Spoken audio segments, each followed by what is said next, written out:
Welcome, everyone. Today, we are going to jump in and get started. We're looking at the donor behavior and how to remove digital friction to help unlock more recurring revenue. But just want to start off with a couple of housekeeping notes. So, a couple of things before we dive in. You don't need to scramble and take a bunch of notes on every stat and every detail that you see. We will be sharing the replay link. We will be able to follow up with any questions after the fact. So, feel free, take some notes as you feel led to, and we will go from there. One other thing to keep in mind would be Q&A. So on the right-hand side there, you can navigate into questions. Feel free to chat and post questions throughout, but we will also have time dedicated at the end to be able to answer any of your questions. And if we don't get to all of the questions at that point, we will definitely follow up. But before we get into anything else, I'd love to introduce us and kick things off. So my name is Danielle Rice. I'm the Senior Director of Solutions. I have over 15 years specifically in the nonprofit space, working on strategies, digital, data science, ultimately unlocking generosity and being able to maximize that for nonprofits. One of the reasons why I came over to Fundraise Up about a year ago is I had many experiences working with great organizations around their strategies, but saw that technology continued to be a limitation for them. And so in this role, I lead two primary teams that help us do what we say we will do.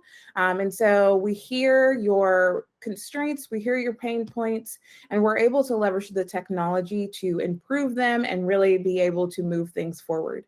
So I love to say we do what we say we will do. That's kind of the banner cry of our team. And we are aligned with you every step of the way. And Devin, I'll pass it over to you. Awesome. That's great, Danielle. I'm Devin Wellborn. I'm a Director of Digital Strategy at RKD Group. I've been in the digital fundraising space for almost 10 years now. My work is really focused on the full online donor experience from first touch point of awareness to donor conversion, and just as important, donor retention. That can span anything from audience journey mapping, channel strategy, all the way to the donation form itself.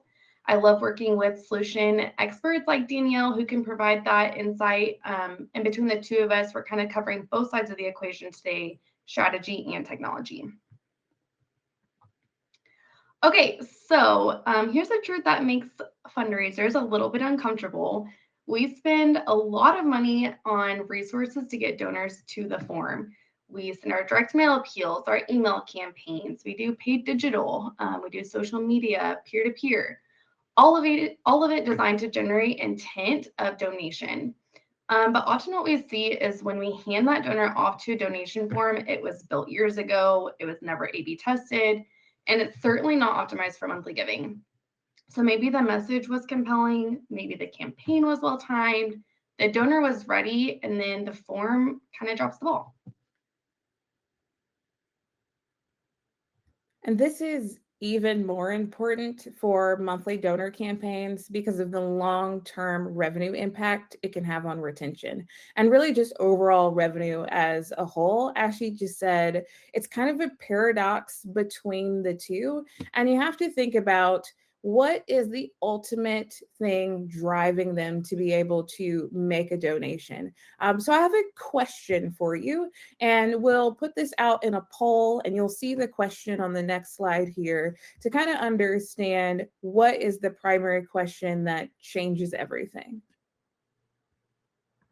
So we'll get the poll released, but I'm curious to see what do you think that motivates a donor more? Is it something they did or plan to do before they arrive to the donation form?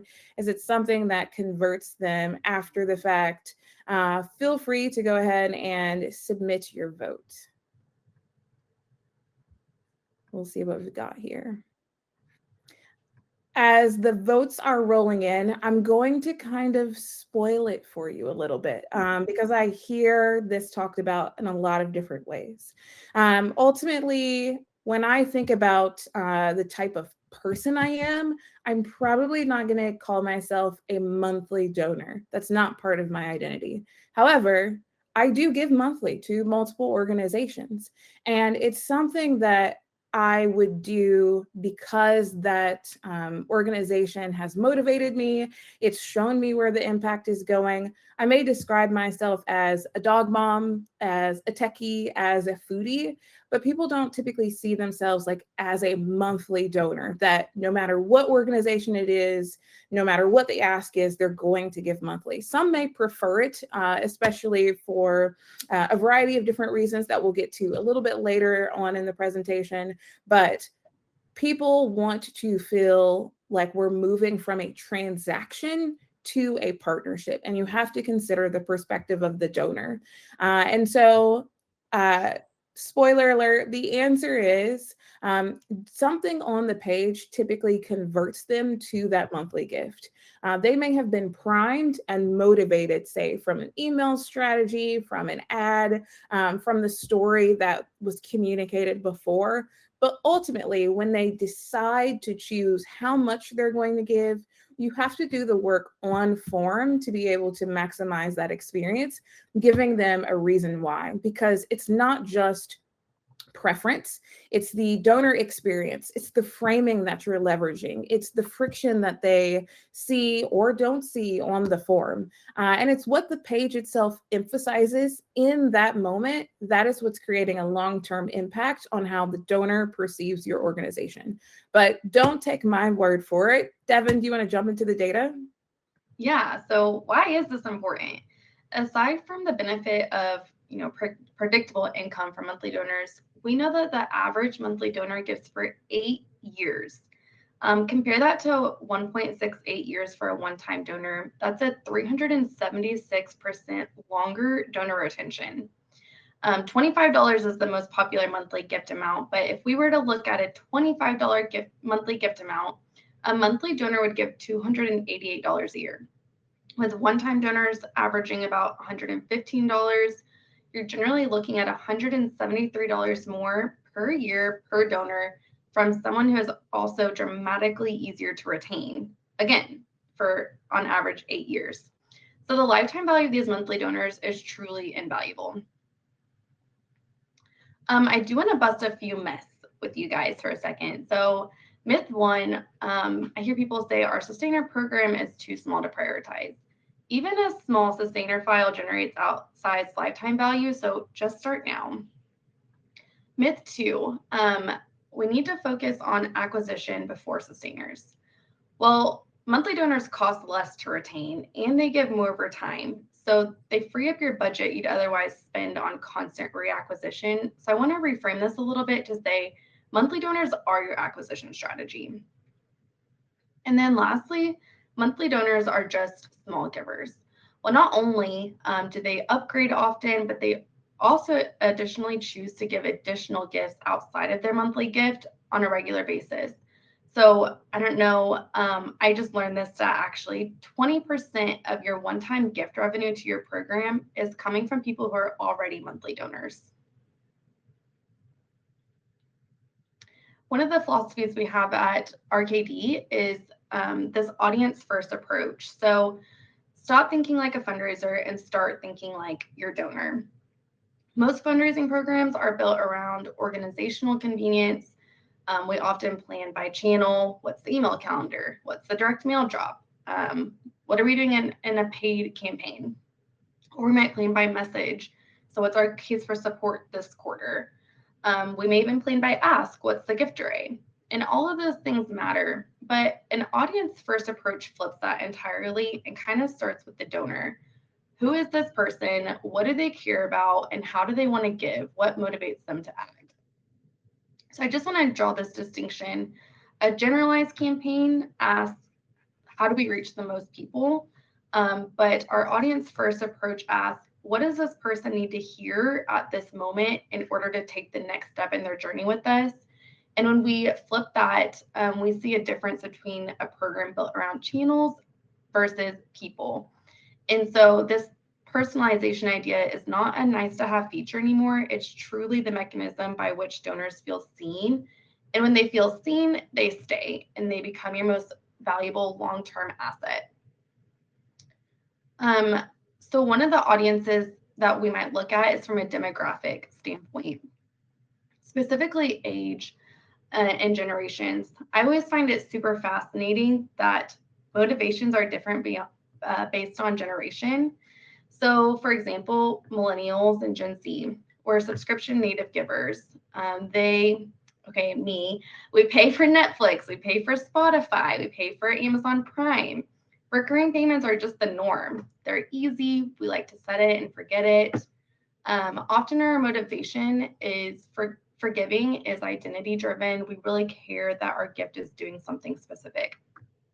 On the other end, looking at our traditional generation, the boomer and silent generation, they did not grow up in the subscription economy, and they actually take language really literally and require trust.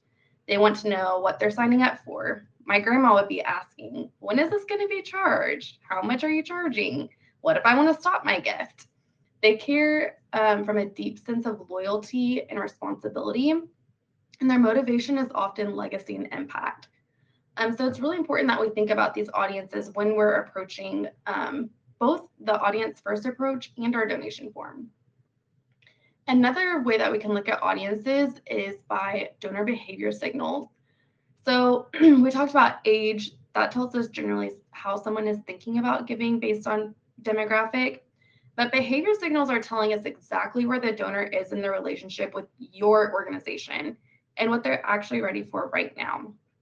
So lots of donor signals we're keeping in mind.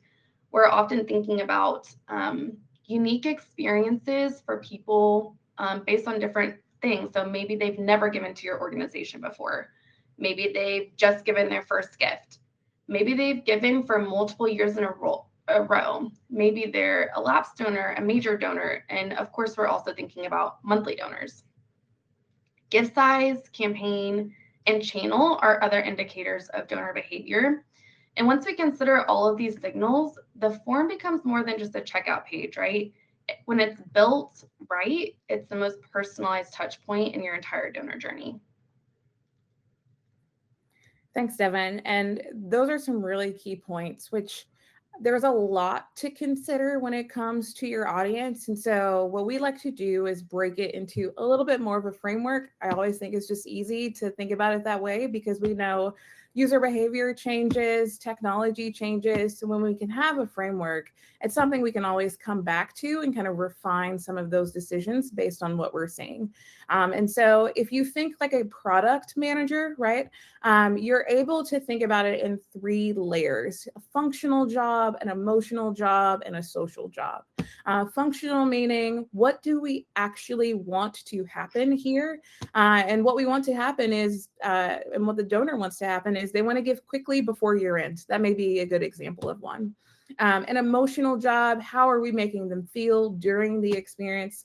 They want to feel like they are doing their part and they understand where their gift is going to go. And then a social job, that's that community aspect. They want recognition and a sense of belonging. It's not okay just to do one, just to get the transaction and then kind of forget about the others. If we truly want to see higher conversion, and if we truly want long-term donors, we have to be able to do all 3. And so when you look at it from this perspective, you do that job, but you're looking for, where is it challenging for the donor? Where are the pain points? Where are the gaps in my donor experience that aren't aligning with what that donor may expect? Which then leads you to, what capabilities do we need to be able to close those gaps to ultimately be able to drive value? And it's value for the donor. If you do that, if you focus on what the donor needs, you'll be able to see greater revenue for the organization because we're meeting them where they're at.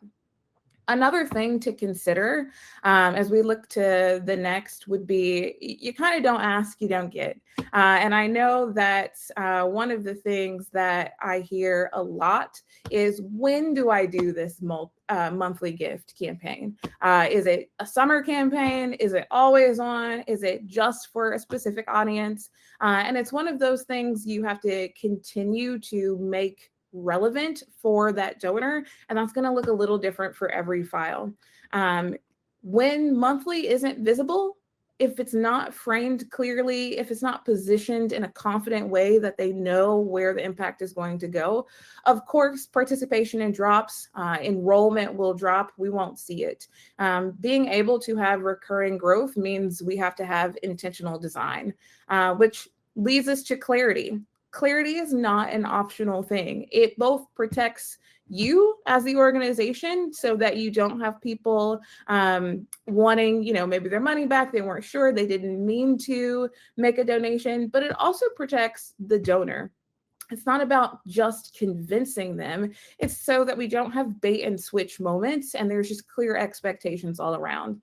It's also talking about, where is that money going to go and how do I translate my dollar amount into a specific visual or understanding of impact. And I always recommend working with organizations like RKD so that you can really refine that strategy. It doesn't always look like a one-to-one, but organizations should be able to say, hey, generally, here's where the money's going to go, but being able to demonstrate that from a really clear storytelling approach ensures that we don't have a confused donor that turns into an unexpected charge, and now you're paying extra fees around, potential disputes. Ultimately, even with clarity, with all of that in mind, you don't want to lose trust. You want to be able to maintain that. And that's where, on the mobile and payments, you can also really focus on that as well. So shifting into this environment, one of the things I want to note is more than half of donations happen on mobile. I remember years ago, it was like, well, it's coming over time. And now it's here, right? There's no going back. If your form is just designed on desktop and resized to mobile, you're already introducing friction. Mobile first means the one thumb rule, like when they're swiping, think social media, minimal typing, fast completion, and just really having monthly stand out appropriately. I see a lot of times where Apple Pay, maybe Google Wallet is activated for one time. It works for monthly as well. We want to let donors use the payment method that they trust, because they're not just comparing you to other nonprofits, they're comparing you to any time they make a transaction. So that means Amazon, that means other e-commerce sites. They want the experience to be easy to use and have reduced friction. And so moving from really quick, easy ways to just tap and give, we don't want to make it harder to give than to watch, Netflix. And so keeping those subscription-minded people in mind as well. The next thing would be making the ask relevant. If someone lands on your site, you want to be able to storytell, build that credibility, and then make the ask once they understand the impact. That's especially true when it's from a cold audience. I saw someone in the comments mention like an advertising or some other campaign where they may not be familiar with your organization yet. However, we see differences when they're coming from a little bit more of a warm campaign, let's say email, where you've got them segmented, they've been on the file for a while, maybe they've given once and we're trying to move them to monthly. This is an awesome time to leverage campaigns and being able to have specific pages that move the donation forward without a lot of friction. It's a little bit more of a checkout at that point. And so the summary there is, it's not a one size fits all experience. The final 4 obstacles I would summarize this with are clarity, the device type, payment, and just kind of reducing cognitive load. So clarity, we talked about this a lot. We want donors to be able to easily understand that this is a monthly option, and if they select it, what that means for them. The device, we want to be able to make sure it's understandable on monthly for the mobile device or for other small devices where it may be a little bit harder to see. We want to have clear and relevant payment methods. And we don't want to ask the donor to do too much thinking and too much friction. We want to be credible, of course, but we don't want to have things getting in the way of making those monthly donations. And these don't have to be dramatic failure points, but when you add it up, it creates friction that reduces generosity. It reduces your recurring conversion. And the whole goal is to be able to be sensitive to that, especially for monthly donors, because even if just one of these breaks down, monthly participation drops. That's a lot of information. And so as you think about it, you have to test, right? If you just start changing a bunch of things, you're not going to land where you really want to. And so we always recommend starting to understand your current state and then optimizing to be able to test and create that future that you're looking for. So Devin, I'll pass it back over to you to talk a little bit more about how to do that. Yeah, so when we audit where we currently are, it allows us to then decide and figure out how we can build the right strategy moving forward. So it's really important to have an honest picture of your whole program and where it stands. So I like to think about it in 3 foundational questions. First, I'm asking the question, how did you acquire your current sustainers? Has it primarily been through direct mail or digital or maybe even events? Are you potentially carrying a wave of COVID era sustainers who might be aging out of the commitment? What was that primary conversion ask or mechanism? Knowing where people are currently coming from helps us understand where the gaps are and where the opportunities are. Second, are you keeping these donors? What does your 12-month retention rate look like? Are there patterns based on acquisition source, maybe, or payment method that you haven't fully explored? Retention is so key for our monthly donors in making this program really successful. And then lastly, how are you engaging your sustainers? In this moment, are you engaging sustainers beyond the transaction, or are you just sending them their receipt and that's it?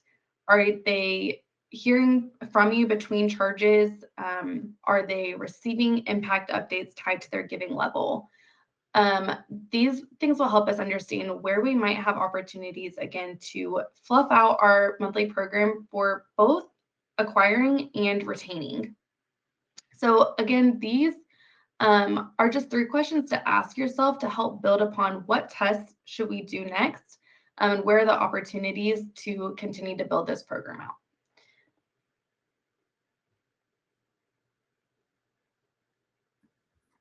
And so one of the things I think we have to keep in mind is that there is a lot of assumptions out there. But we have to ask, do we know? Like, do we really know? I think back to when I used to work at an agency and I led a data science team there. And we would stress test things we know. It was a little bit of a running joke. We would validate them with data, things that seem true, but sometimes are surprisingly different when you take time to study what's actually happening. You want to look at conversion experience to determine how many donors are entering the workflow and the work stream, but you also want to look at retention experiments to determine how long they stay. You don't need a complete redesign on everything once you've done your audit to understand where things are at. But you do need kind of controlled and disciplined testing. That's probably easy for some who have also data resources to be able to deploy, continuing to test. But I understand that testing is hard without the actual infrastructure to support it. And there's a couple of bullet points I just want to think through here. You need traffic, right? Sometimes thousands per test to get a statistically valid result. You need time to do it and the planning to be able to understand and isolate different variables. You need statistical knowledge. And there are many platforms out there that help you and support you do that on your own. But a lot of times they still require cross-functional technical resources to be able to do that, track, evaluate, make a decision. Testing is hard. It's really, really important, but it's not a simple thing to do. You have to build and manage this internally, or you could use a platform like Fundraise Up where continuous testing is just already embedded. Both are really valid. It just depends on what's aligning with your resources. I do want to highlight just a little bit around Fundraise Up tests and just the way we think about things. We have over 75 tests a year, over 150 engineers specifically dedicated to testing.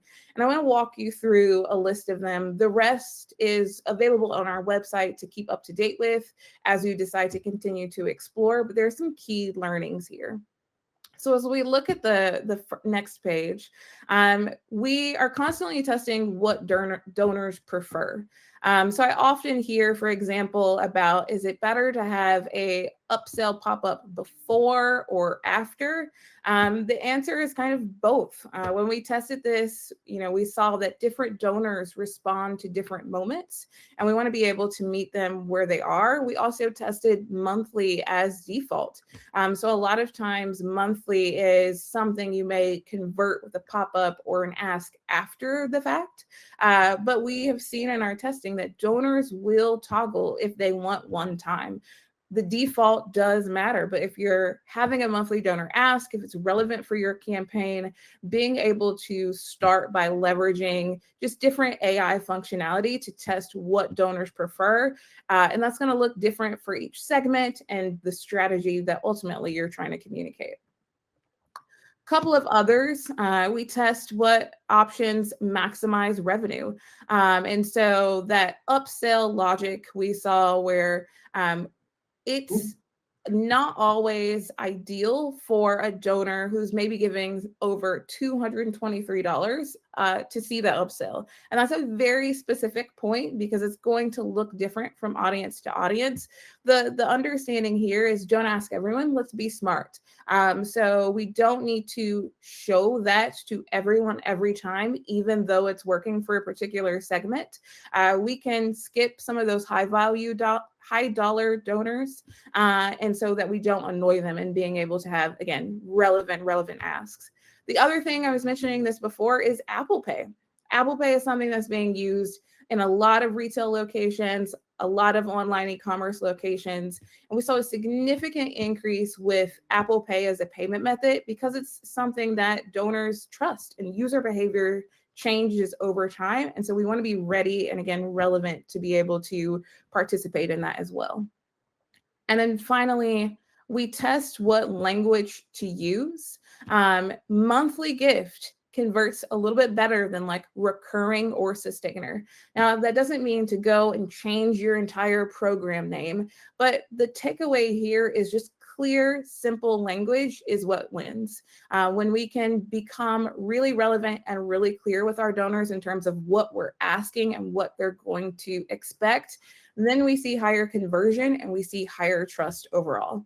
And like I said, there are many, many things that you could test, that you should test. But at the end of the day, it doesn't matter if you don't have the right metrics. And so these metrics listing here are what we continue to look at to ensure that we're not just trying stuff, but we're over time optimizing to increase overall revenue.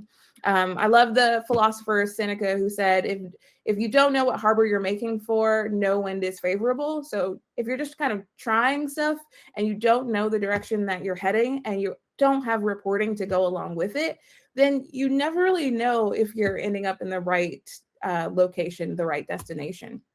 So this is why these this is why these metrics matter so much. It's a little bit of a tongue twister, is because you're not just optimizing for this month, you're optimizing for every month and you're optimizing for long-term value.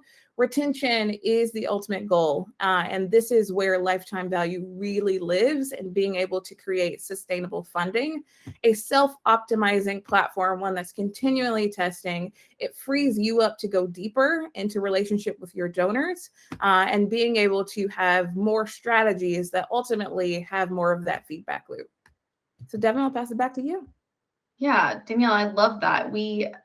It's so easy to think in the moment, but we got to think long term, and retention is very important. It's the real ROI of a monthly giving program and what ultimately happens next. And like we talked about at the beginning, the predictable income is so key for a lot of organizations, and we don't want to leave that value on the table. So retention, I'll just be real clear. It's not just your thank you email that goes after your first monthly gift. Thank you email is a transaction receipt. What we're talking about here is the ongoing relationship you have with this donor. If I asked you right now what organization has the best monthly program, I feel like I could go on a limb and guess that Charity Water might come up in your mind. And why is that? It's because their monthly donors have this exclusive title, the Spring Members. They didn't just give money. They feel like they belong to something. They have this community built into the monthly program. They get the exclusive updates. They get to see the impact that's being made, the wells being built. They know the exact community that their dollars are being going to. And they're part of the overall story. They're not just giving a monthly gift. So I want you to ask yourself honestly, what does your current monthly donor experience feel like after the confirmation email? If I gave a monthly gift to your organization right now, what will my experience be from the moment I give that gift and all the way through the first year and on? So I want to talk through some ideas of what that retention program could look like and where you could continue to build out. Maybe month one is a welcome kit that delivers on the emotional promise, kind of like what we talked about with Charity Water. They're showing the real impact. They're not just saying thank you, which is very important and you must do, but they're also showing the impact of how the gift is already making a difference. In month three, maybe it's a personalized impact report. If possible, even making it specific to the level of giving that they gave their monthly gift at, showing what their cumulative giving has done already. Month six, an upgrade ask or an additional channel touch point. Hitting back on Danielle's point earlier of don't ask and you don't get. By month six, a committed sustainer is often ready to deepen their relationship if you ask. And so we can get really creative here on what that looks like. Again, being really sensitive to the fact that they already give and giving them additional unique opportunities. Something we're testing offering right now for some of our clients is this like fund the match language, but delivering it to our monthly donors. So we know that you already give a monthly gift and we're so thankful. Here's a way that you can make an additional gift to support this current initiative that we have. Month 12, an anniversary recognition is really, I think, something that we're trying to lean into a lot more. A donor being with you for a year is a long time, and we should celebrate that, especially with just the climate of the world right now and finances being tight for a lot of people. I think we should celebrate them and make them feel like an insider and show them that what they're doing is impactful. And then ongoing, I kind of mentioned this earlier, but being really mindful of how you treat your monthly donors from an mass campaign perspective. So super important to not just exclude them from everything. They want to, again, feel like they're part of the community. So if they're not being included on the things that you're doing across the board in mass, that feels a little bit isolating. But also being sensitive to the fact that they are already giving on a monthly basis. So maybe not including them in every single touch point that you're sending out to your mass audience. That's where a lot of that audience first approach really comes into play. It's no longer just everybody gets blasted this message, but how can we be really strategic about this specific audience and where we're looping them in? And then one other thing is thinking about our lapse sustainers. So they've had loyalty to your organization before. Donors lapse, and that's different reasons. Maybe it's their credit card expired and they never turned updated it. Or maybe it's that they were going through a hard season in life, but they're ready to give again. So have a plan for when a sustainer lapses and figure out how appropriately to reactivate them. And so the retention is a whole program, and it really is important and critical to think through, but it's not just one team's job. It really is a full loop. Okay, so we talked about a lot of different things, from getting the sustainer, the monthly donor, all the way through retaining them. So what do we do Monday morning? I love this question because I'm a doer through and through. So I really like practicality. And I will say, I just want you to pick one thing. It can be overwhelming, but what's the one thing that you can do to move you in the right direction? So maybe this quarter you identify sustainer prospects. Maybe it's you're developing that 12-month donor retention calendar that we talked about and figuring out the touch points that your sustainer should be included in, where you're cultivating them, and where you're asking for additional gifts. Or maybe it's launching a testing program and working with your donor platform, like if you're on Fundraise Up, thinking through what tests are applicable based on the audit that you did earlier. So bringing this all together, everything that we've talked about today, from audience mindset to form optimization, testing, the retention journey, it works if you treat it as a system and not a series of one-off projects. So the monthly giving program is never done. We kind of call this always on strategy. Usually you're winning when you're always optimizing. So we talked about a lot of people right now, their issue is that they haven't touched their form in years. And so it feels a little bit outdated, or they're not thinking through what's motivating people right now, like Apple Pay, which is new in comparison to a few years ago. So on the acquisition side, this means knowing who you're going after, building a dedicated budget for both acquisition and for upgrading and retention, keeping your website working for you with dynamic activation, so special pop-ups or always on buttons in your banner, and using those match campaigns strategically for opportunities for monthly donors to give additional gifts. On the retention and deepening side, it means thinking through your email journeys. I love automations because you can turn them on and it does a lot of the legwork for you. It doesn't mean that that's your only touch point, but it does start to help build that retention for you. This is a real opportunity for stewardship. So adding in those special impacts statements and thinking through ways to make this audience feel like they're truly part of the community. Maybe it's engaging them beyond a transaction. Maybe it's also inviting them to volunteer or attend events or get behind the scenes. And like we discussed earlier, recognizing those milestones, 1 year, 5 years, lifetime of giving, donors who feel seen stay. I just wanted to share this story. I heard from a client, they had a donor. She was a sweet little old lady who was giving $20 a month. And it doesn't feel that impactful in the moment, but it does compound over time. And then when she went on, she passed away, she had actually left the organization in her will and spent tens of thousands of dollars to the organization. So while the dollar might seem small in the moment, their loyalty is real and it shows that they cared significantly about your organization. And so it's super important to consider them in that way. So that's kind of the word I want to leave you with. Like, it's compound. Every sustainer you retain, every lapsed donor you reactivate, every one-time donor you convert to a monthly donor, they add to this base that generates more revenue and more loyalty, ultimately impacting your mission more every year. Absolutely. And that's such a really impactful story. And it shows how if you can just, remove a little bit of friction, the compounding story that creates. And so that's what we see in this flywheel. Take this with you and start to personalize it for your organization. how do you make this into a bit of a rallying cry where it's like, what's the one thing of friction that we can remove? Doesn't mean do everything. Like, we're providing additional opportunities, examples, ways to think about things. But ultimately, like, you're in the driver's seat to determine, how do we remove friction for this organization? What that does is, seeing that lift creates more monthly enrollment, more monthly participation, which, when you think about the entire donor life cycle, improves and increases retention.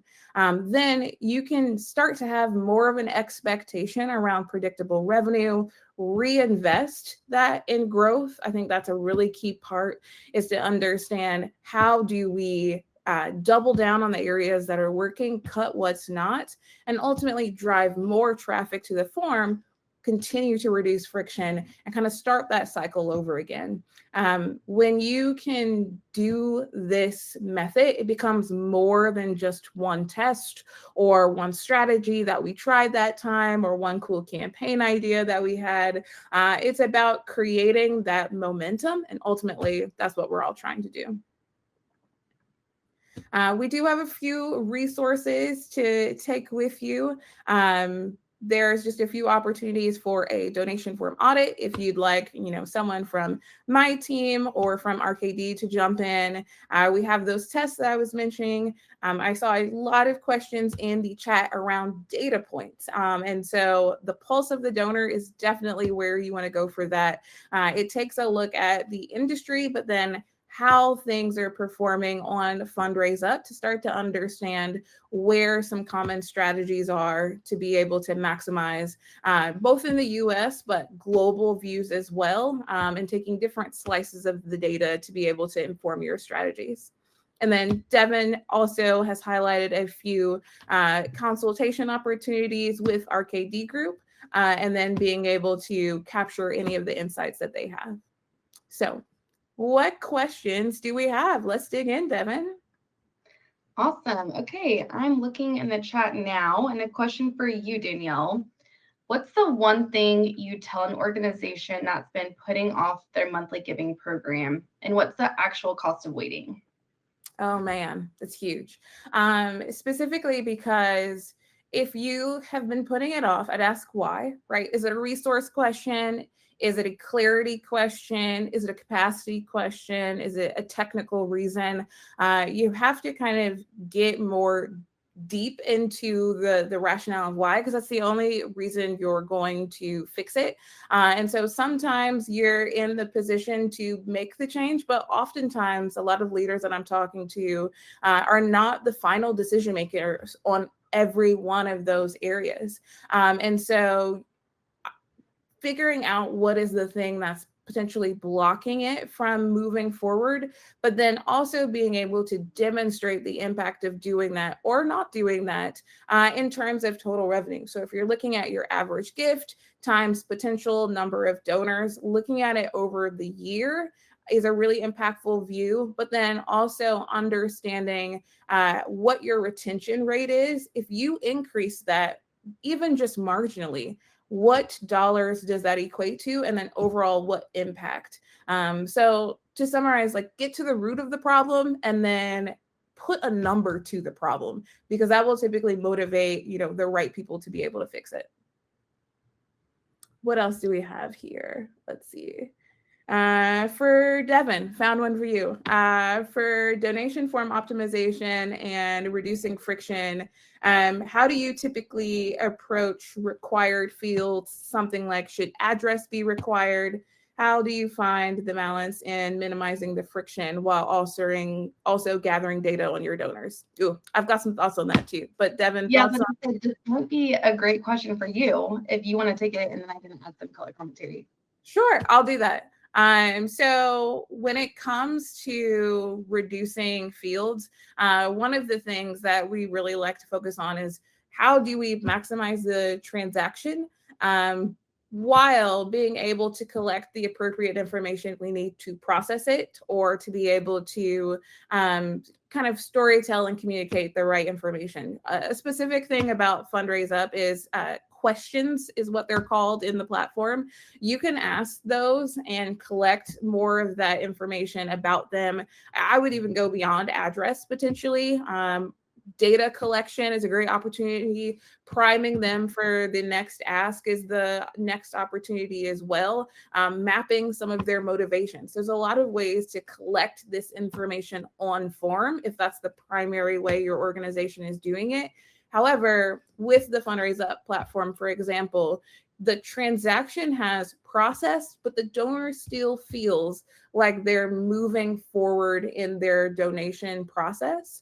And so you don't lose it if they didn't fill out all of the subsequent questions.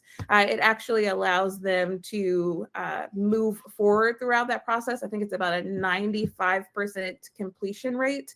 So they are able to make their donation. You're also able to capture the additional details that you want.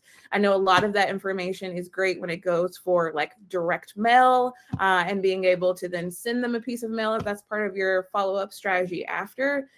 So the answer is it depends, right? But your technology should not hold you back from good strategy. And that's the reason why our functionality works that way. Devin, thinking through audience, anything that I missed there? Yeah, no, I thought that was good. The only thing that I have come up a lot recently is also the phone number field for texting. That's becoming, a channel that's more popular and something a lot of organizations are trying to capitalize on. And so I feel like phone number used to be a field that maybe was like a quote unquote friction point. But are there ways, like I'm thinking through autofill, is that something that helps reduce friction on forms so that you can capture the information that you truly do need in order to cultivate that audience well? Yeah, perfect. Let's see, which other ones do we have here?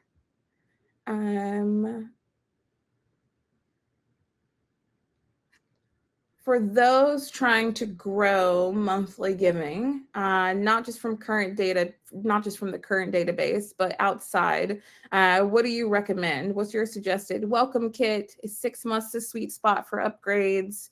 Any thoughts on just general strategies around a new monthly giving program?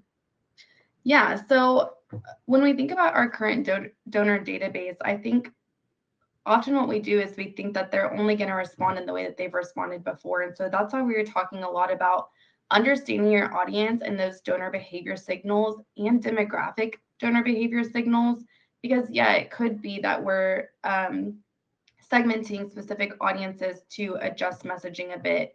Or maybe it's that you have nothing on your website that indicates that you have a monthly giving program. So really, I think the audit is the most important thing. If you're already doing all of the things right, and then there's a problem, then let's start thinking about messaging and the channel and some of these tactical things. But I think we got to take a step back first and understand who our audience is and who's already on the file, and then be able to shift our strategies around that.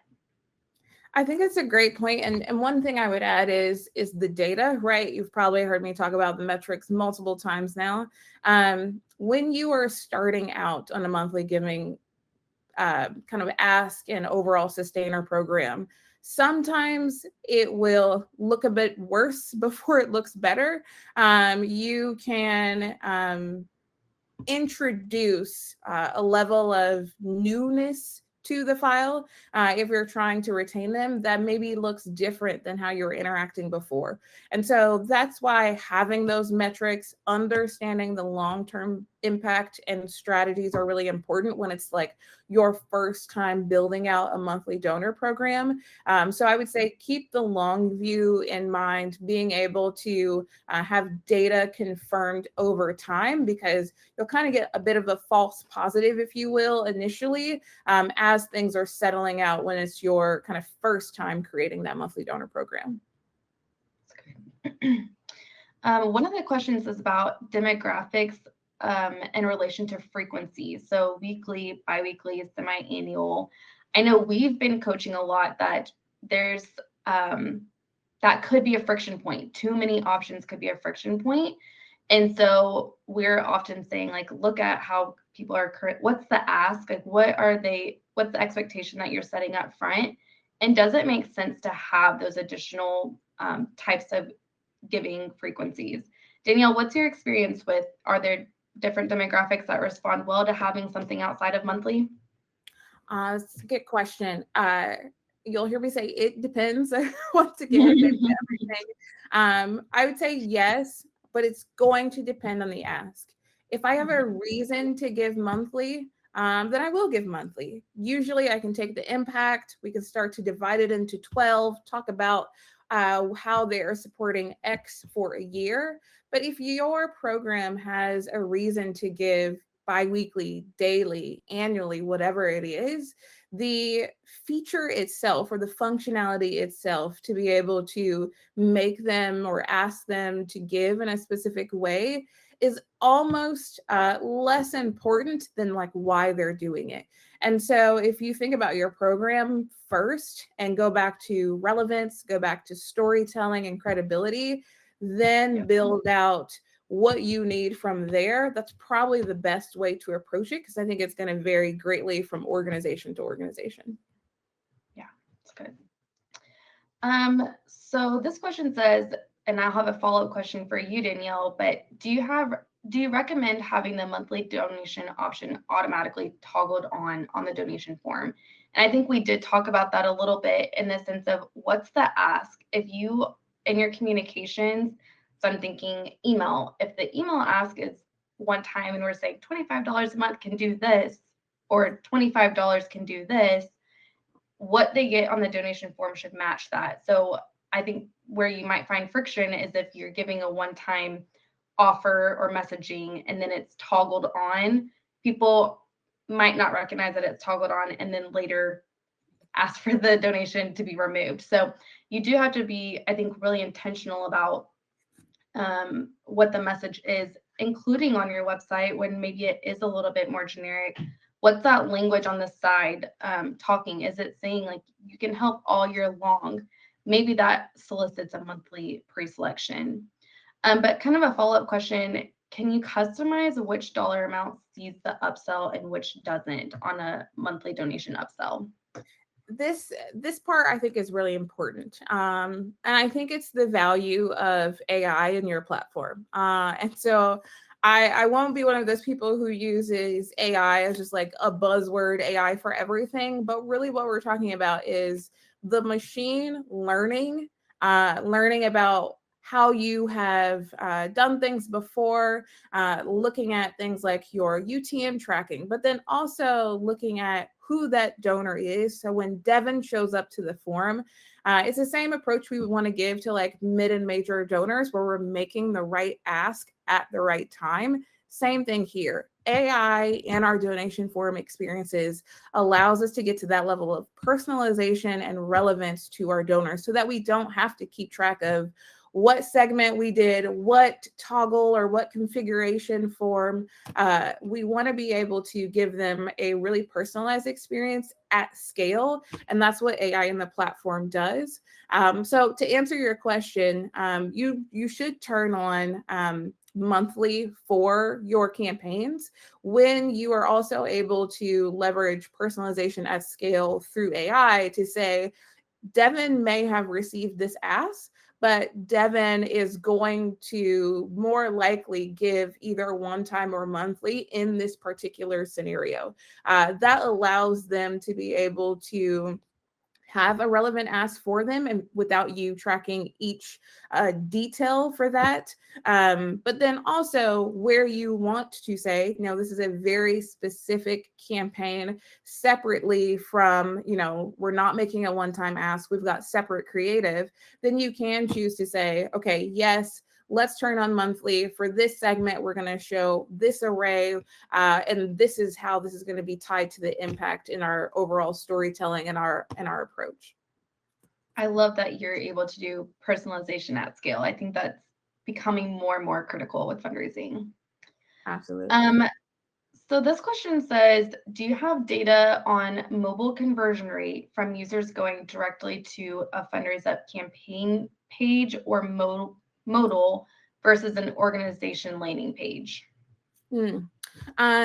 So I don't have that on me, but it may be in the pulse of the donor. What I can tell you, what I've seen recently, will be they perform slightly differently, because it comes down to what are you trying to achieve. So I will say for our campaign pages, those are really great for warm audiences. Someone's coming from email, potentially even coming from direct mail. They want to be able to be affirmed that they're in the right place. So your content still has to match whatever, they were coming from before, whether it's an email or, QR code direct mail piece. But then they want to be able to make their gift. They've made that selection. When you want to have more storytelling, that's where you can use our embedded forms or other things that allow you to tell a little bit more of that story, like social proof. I actually think that's a great data point. We saw that donors coming from social media were converting to monthly donor way higher than any other source. Now, we're still at a point where the volume is much lower, right? So I'm not saying switch all your monthly donor strategies to social media, but it does demonstrate the power of community and storytelling and being able to demonstrate that in a medium and then engage with them in a really relevant and authentic way. And so that data point is in Pulse of the Donor. Would recommend checking that out. But it's going to come down to, I think historically, when you think about a donation form, it's a form, it's isolated from the rest of your website, it's just there to process and transact. I think that time has passed, right? We have to be able to create donor experiences rooted in user experience best practices, rooted in authentic storytelling and understanding the needs of the donor, not just saying, insert money here. And so that's the different ways that Fundraise Up allows us to leverage the platform. Yes, we have our hosted campaign pages. They're optimized for giving. When I think about the industry benchmark of conversion rates, about 15%, we're closer to about 29%, so almost double the industry benchmark. That's not just a nice to have metric, that is twice as much revenue coming in the door. And especially when it's optimized for monthly, that's a lot more long-term revenue as well. So I say all that to say, be engaged in the experiences, still have, your typical form and campaign page, but being able to leverage more of our elements. Those are like widget type functionality, or really anything, even beyond the Fundraise Up platform that moves it from a separate experience into a more engaged and a more involved experience itself. Yeah, I love that, especially when I'm thinking about channel tactics. Like I mentioned, text becoming a channel that's become more popular, but we have limited space there. So, how do we then utilize more of the landing page experience? So, have a really strong call to action, be relation focused in text, but then be able to expand upon that story, but in a way that doesn't then remove the conversion. Because, something I see a lot is we want to link to videos. We want to show a video, which has that engaging aspect, but organizations will link to YouTube. It's like, you can't follow through with the donation. You can, but you're making it, there's the friction there. So I think even just thinking about where you're, asking what's the channel, what's the message, and then applying that to, do we need to share more, or can we just go to the ask from this point? So I think that's great that you have the options and can strategically think through that. Absolutely. Okay, we have 2 minutes left, Danielle. If you could give everybody one takeaway that they can't live without, what would it be? I'll do two takeaways because I think they're equally important, and I don't think you can have one without the other. One is continue leaning in, especially from a technology perspective. You have to try new things to get new results.